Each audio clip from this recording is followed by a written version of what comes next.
তুলসীর মালা গলায় দিয়েছে কেন জানো? তুলসীর মালা গলায় দিয়েছে ভগবানের কাছে চলে যাওয়ার জন্য নয়, তুলসীর মালা গলায় দিয়েছে বাঙালি সনাতনী হিসাবে ভগবানের অস্তিত্বকে যে স্বীকার করে সেই অস্তিত্বকে সম্মান জানাবার জন্য তুলসীর মালা গলায় দিয়েছে, অন্য কিছুর জন্য নয়।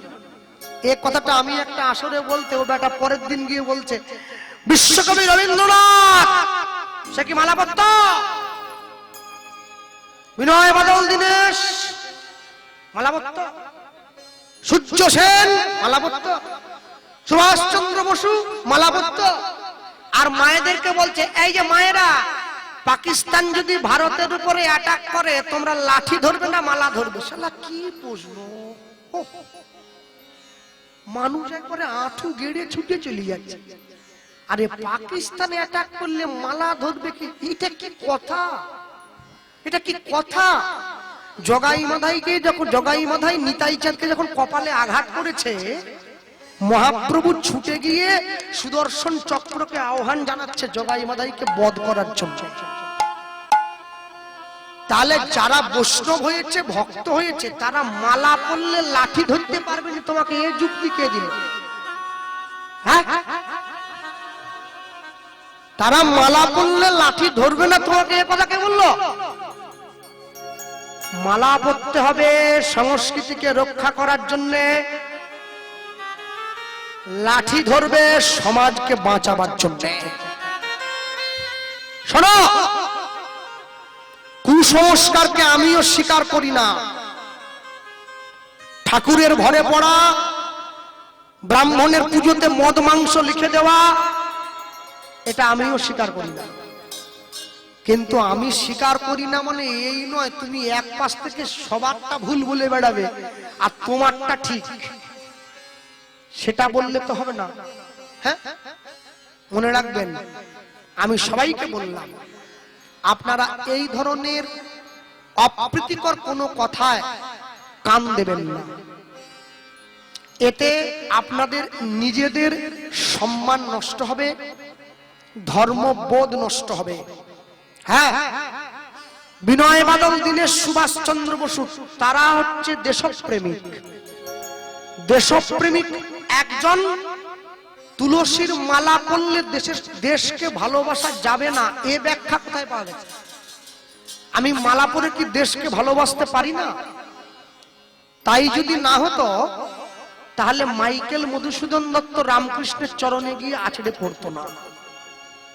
তাই যদি না হতো বিবেকানন্দের মতো শিক্ষিত ছেলে হয়ে রামকৃষ্ণের মতো মূর্খকে কোনোদিন গুরু বানাতো না। বিবেকানন্দ বুঝে নিয়েছিল শিক্ষা একদিকে, গুরু একদিকে। শিক্ষা আমার একদিকে থাকবে, গুরু আমার আরেক দিকে থাকবে। রামকৃষ্ণ দেবের আশীর্বাদ মাথায় নিয়ে তবে আমেরিকার চিকাগো শহরে গিয়েছিল হিন্দু ধর্ম সভায় কথা বলার জন্য। আর আরেকটা কথা হচ্ছে, অনেক মায়েরা আমাকে ফোন করে জানতে চায়, বাবা একজন এসে বলল তুলসীর মঞ্চ ডান দিকে রাখো, আর একটা কীর্তনিয়া এসে বলল বাম দিকে রাখো, আমি কোন দিকে রাখবো? তা আমার তো উত্তর নাই। আমি বলি শিকেতে করে ঝুলি রাখো। কি বলবো, ভাষা নাই তো। কোন ডান দিক বাম দিক বাম দিক সামনে ওই সব গুলি মারো। হিন্দু ঘরে তুলসী মঞ্চ রাখতে হবে, এটাই শেষ কথা।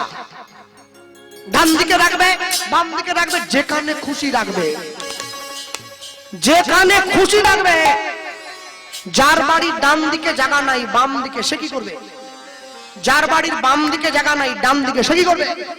যে কলকাতায় ফ্ল্যাটে থাকে সে কি করবে? তো জায়গাই তো নেই, সে উপরে ঝুলিয়ে রাখবে। তুলসী মঞ্চ প্রত্যেকে রাখবে, তুলসী মঞ্চ প্রত্যেকে রাখবে। তোমাদের মনে নেই শঙ্খচূড়কে বধ করতে গেলেও তুলসীর সতীত্ব নাশ করেছিল নারায়ণ, যার জন্য তুলসী অভিশাপ দিয়েছিল তুমি শালগ্রাম শিলারূপে পরিণত হবে। আর নারায়ণ আশীর্বাদ করেছিল তুমি জগতের সকলের কাছে পূজা পাবে, তুমি পবিত্র হয়ে থাকবে সারা জীবন। তুমি সেটা করলে না, তুমি কতগুলো বাজে কথা প্রচার করতে লেগে পড়লে। হ্যাঁ, শোনো, যে কথাগুলো প্রচার হচ্ছে এইভাবে মানুষের সমাজে, এতে করে না বিধর্মীরা সুযোগ পেয়ে যাচ্ছে আপনাদের আমাদেরকে কথা শোনাবার জন্য। তারা সুযোগ পেয়ে যায়, তারা সুযোগ পেয়ে যাচ্ছে।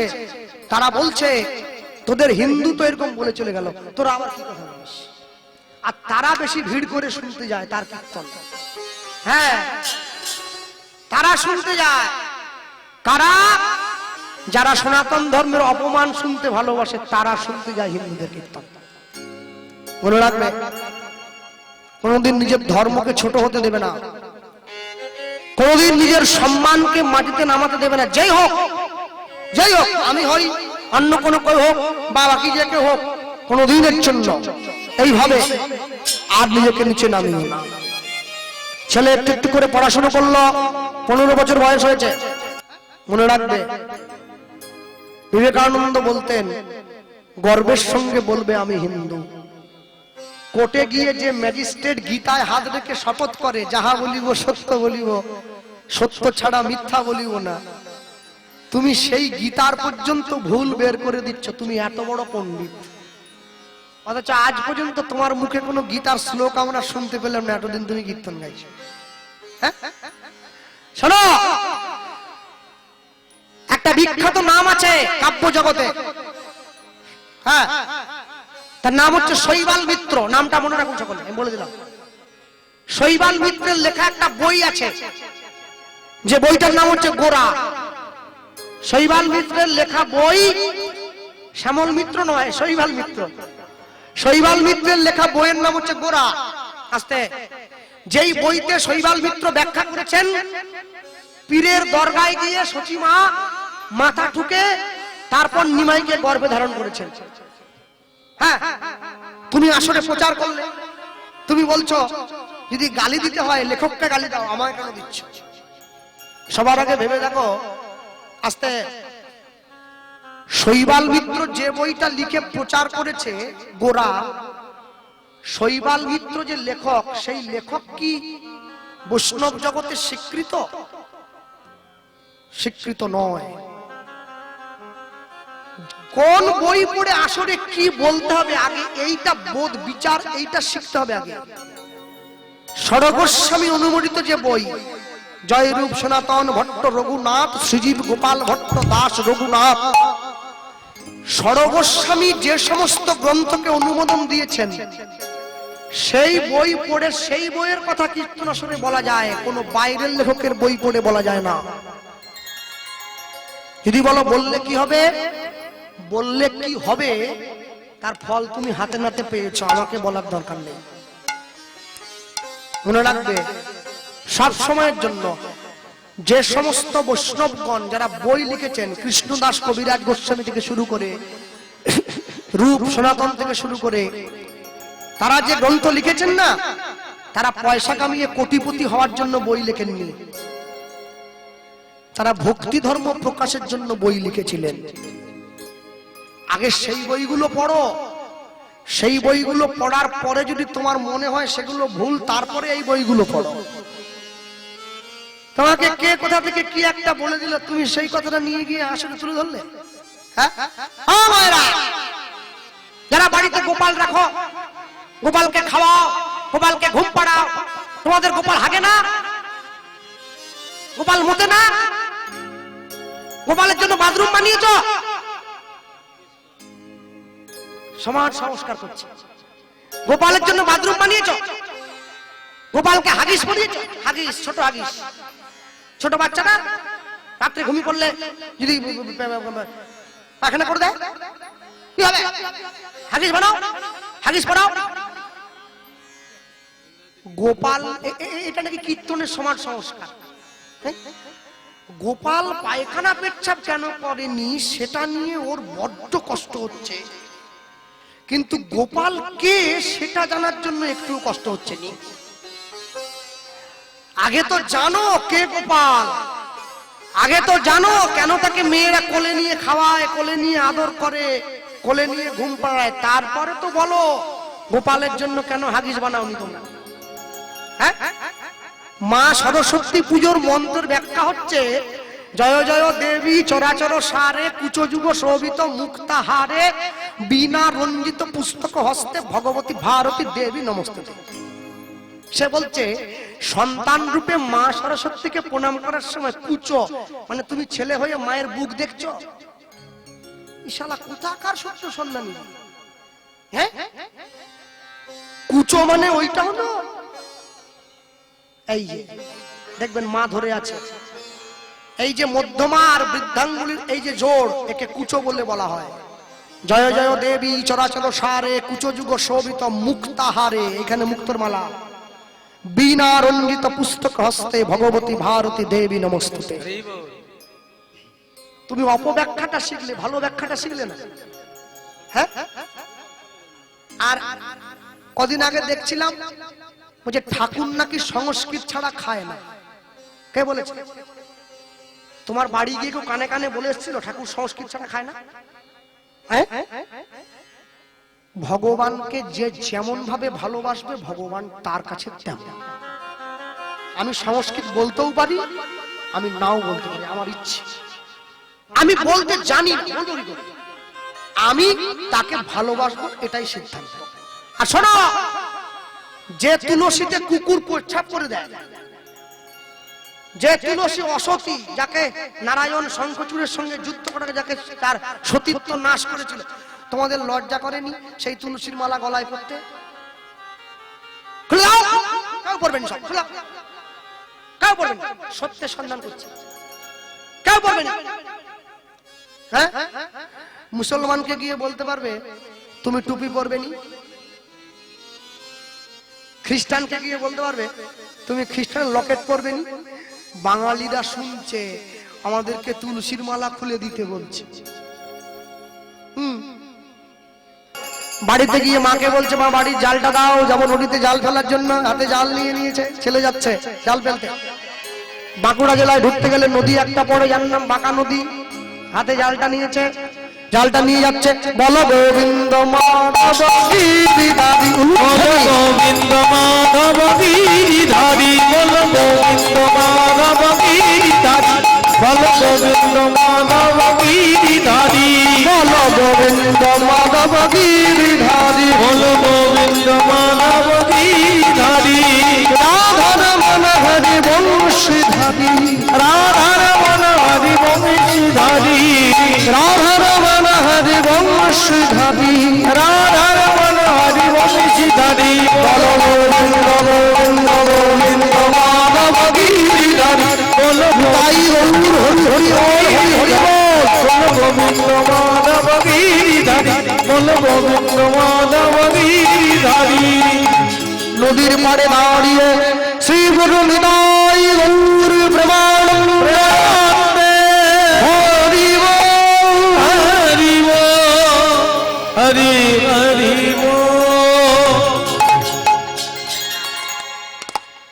জাল ফেলে দেওয়া হয়েছে, যে মাছের উপরে জাল পড়েছে, পড়ার কথা ছিল না, 84 কিলো 700, তাও মাছের আবার চোট লেগেছে, তাহলে আরো ভারী। চলো জালটা টানবো। তাহলে কি জানেন, এই ওই ওজনটা বলতে গিয়ে মনে পড়ে গেল, হরিনামের দল মানে কুমড়ো থাকবে, কিছু করার নেই। আমি অনেক কমিটিকে বলেছি দাদা কুমড়ো করবেন নি, ওটা বাদ দিয়ে দেন। 2 কুইন্টাল কুমড়ো, কার্তিক মাস থেকে কুমড়ো খাচ্ছি, হ্যাঁ পেটগুলো সব কুমড়োর মতো, কুমড়োটা বাদ দেন দাদা। বলে হ্যাঁ, আরে আসুন, কুমড়ো ঢিপে তুলি দিই, আপনি আসুন না, চলে আসুন। তারপরে পৌঁছে গেল, কি রাঁধেছে? বলে পনির। বাহ, অনেকদিন পরে মুখটা ছাড়বে, বসে পড়েছি, শালা পনির দিয়ে কুমড়ো, কুমড়ো থাকবে।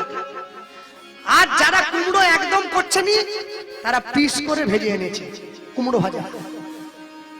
কুমড়ো মোটামুটি থাকবেই, হরিনামের কুমড়ো।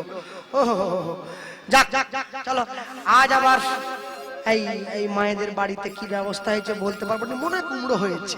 কালকে করেছিল, কাল করেছিল, কাল, হ্যাঁ হয়নি, যাক বাজা যাক, ভালো যাক। হ্যাঁ কালকে কুলতুলিতে গান ছিল, আমি কমিটিকে বলছি কি রান্না হয়েছে, বলে সজনে ডাঁটা, ফুলকপি, সয়াবিনের তরকারি।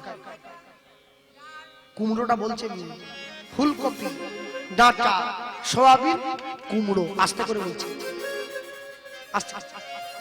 তাহলে আজও কুমড়ো, বলে না দিলে বাড়াতে, আপনারা এত খান না, কুলোনো যায় না। একটা একটা লোক আপনারা 500 করে খেয়ে ফেলেন, এত খায়। হরিনামের লোক খাবেননি, হরিনামের লোকই তো খাবে, আর কারা খাবে? দেখছেন না, গলা থেকে পা পর্যন্ত সমান হয়ে এখন টোল টোপ নেই, একবারে সলিড।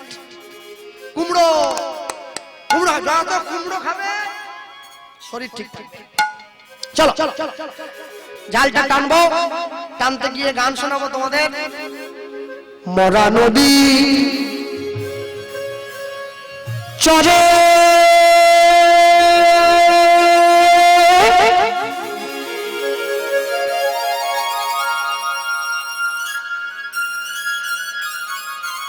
সাপের মাথায় ব্যাঙের নাচন, ময়ূর কেমনে দেখে কি অপরূপ দেখলাম নয়নে।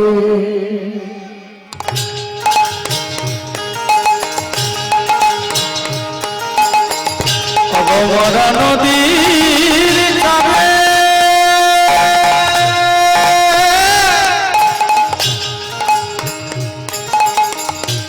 সাপের মাথায় ব্যাঙের নাচন, ময়ূর কেমনে দেখে কি অপরূপ দেখলাম নয়নে। শোনো, চোর গেল চুরি করলো,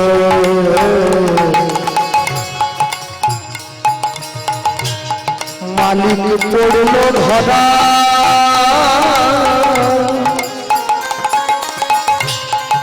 হাইকোর্টে বিচার করলো, দেখি হাকিম 3 জন মরা দে, কে অপরূপ দেখলাম নয়নে, কে অপরূপ দেখলাম নয়নে। চাষার যখন হয়নি জন, জল খাওয়ার যায় মাঠে, বলদ রইল গাভীর পেটে, বলো হালকা নিবে কিসে, কে অপরূপ দেখলাম নয়নে, কে অপরূপ দেখলাম নয়নে। কে লিখছে গান? গান লিখেছে হালেলুয়া, বরিশাল জেলায় বাড়ি, জীবনের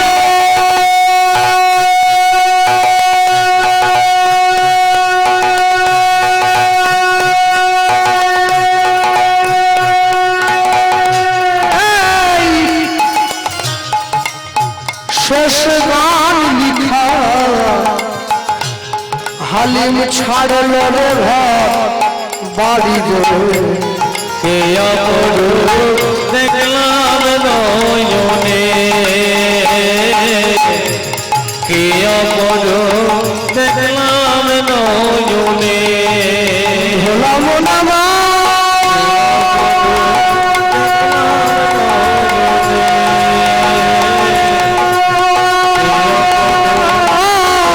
নয়নে।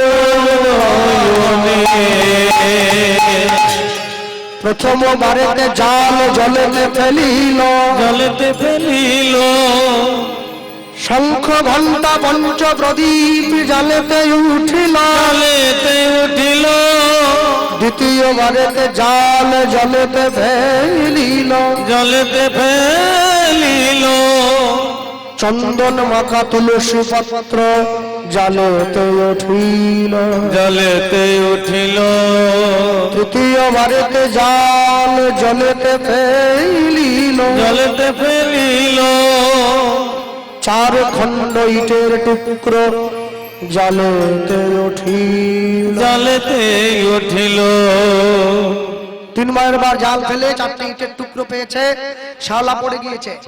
বাড়ি গিয়ে বাবাকে বললো, বাবা ইটের টুকরোগুলো ভালো করে ধুয়ে পরিষ্কার করে তুলসী মঞ্চ বানিয়ে দাও, তুলসীতে জল দাও। বাবা যখন সেই ইটের টুকরোগুলো নিয়ে গিয়ে তুলসী মঞ্চ বানাবার জন্য পরিষ্কার করতে গিয়ে ঘষা দিল, তাকিয়ে দেখলো এগুলো একটাও ইটের টুকরো নয়, এক একটা সোনার টুকরো পেয়েছে তার ছেলে। সেই স্বর্ণখণ্ড একটু একটু করে বাজারে বিক্রি করে বাঁকুড়া জেলায় তৈরি হলো মদন মোহনের মন্দির। গোপাল সিংহ রাজা হলো, মন্দির হলো, রাজা হলো, কিন্তু মন্দিরে ভগবান কোথায়? জাল নিয়ে আরেকবার নদীতে গেল। পঞ্চম বারেতে জাল জলেতে ফেলিল, জলেতে ফেলিল, জলের মধ্যে মদন মদন মোহন উপনীত হইল, নিতাই উপনীত হইল, মদন মোহন জালে উঠিল, মদন মোহন জালে উঠিল, মদন মোহন জালে উঠিল, মদন মোহন জালে উঠিল, এইবার লীলা প্রকাশ হলো, মদন মোহন জালে উঠিল, এইবার লীলা এবার মদন ভরে হরি বলো, মদন মোহন জালে উঠিল, মদন ভরে হরি বল, মদন মোহন জালে উঠিল, মদন মোহন জালে উঠিল, মদন মোহন জালে উঠিল, মদন মোহন জালে উঠিল, সেই মদন মোহনকে কোলে নিয়ে মন্দিরে ফিরে এলো, মদন মোহনকে মন্দিরে বসিয়ে দিল, মদন মোহনকে সুন্দর করে সেবা দিচ্ছে গোপাল সিংহ। মন্দিরে বসিয়ে দিয়ে ভগবানকে বসিয়ে দিয়ে বাদ্য অর্ঘ দিল, সেবা দিল। যুগে যুগে তুমি আসিলে ধরা রাখিতে ভক্তের মান, তুমি ভক্তের ভগবান, যুগে যুগে তুমি উলুধ্বনি বিদায়ী গৌধরি বল, আসিলে ধরা রাখিতে ভক্তের মান, তুমি ভক্তের ভগবান, যুগে যুগে তুমি আসিলে ধরায় রাখিতে ভক্তের মান, তুমি ভক্তের ভগবান, যুগে যুগে তুমি আসলে ধরা রাখিতে ভক্তের মান, তুমি ভক্তের ভগবান, কৃপা করো ওহে কৃপাময়, কৃপা করো ও কৃপা, কৃপা করো রে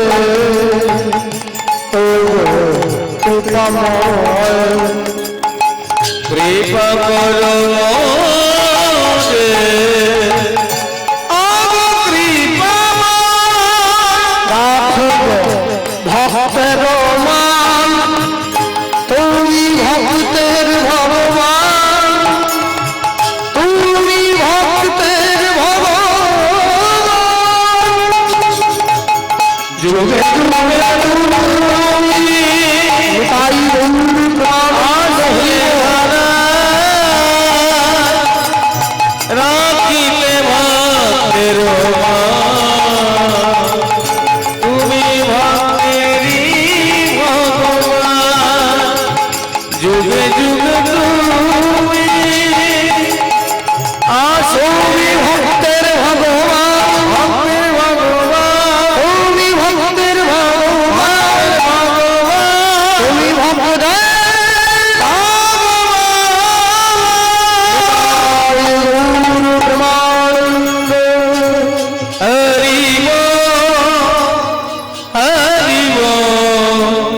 हरि हरि जय